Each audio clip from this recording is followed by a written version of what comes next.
নমস্কার, আড্ডি রান্নাঘরে আপনাদের সকলকে স্বাগত। আশা করি সবাই ভালো আছেন।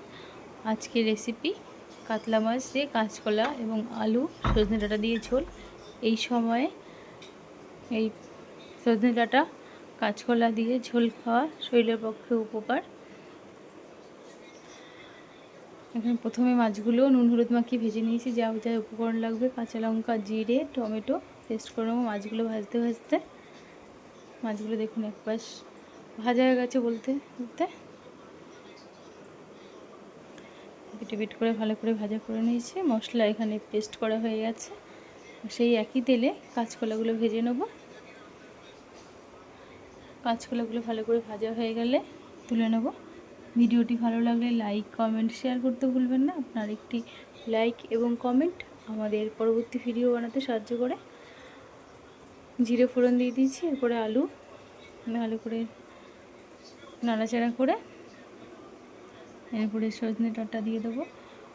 হলুদ, নুন দিয়ে হালকা নেড়ে চেড়ে সজনে ডাঁটাগুলো দিয়ে দেওয়া হলো। দেওয়ার পরে মশলাগুলো দিয়ে দেবো। পেস্ট করা মশলা, টমেটো, কাঁচা লঙ্কা, জিরে ভালো করে কষিয়ে নাড়াচাড়া করার পরে মশলার বাটির ধোয়া জল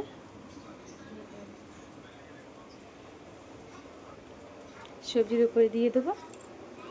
দেখুন তেল ছেড়ে গেছে, ভালো করে কষানো হয়ে গেছে। মশলার গায়ে থেকে তেল ছেড়ে গেছে।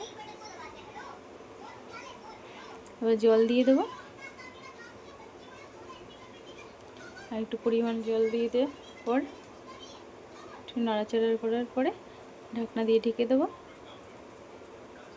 ঢাকনা দিয়ে ঢেকে দেওয়ার পরে মিনিট 10 পরে তুলে মাছ এবং কাঁচকলাগুলো দিয়ে দেবো ভেজে রাখা।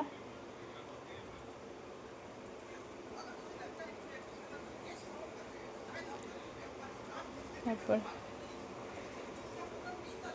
মিনিট 15 পরে নামিয়ে নেব। দেখুন ভিডিওটি ভালো লাগলে লাইক, কমেন্ট, শেয়ার করতে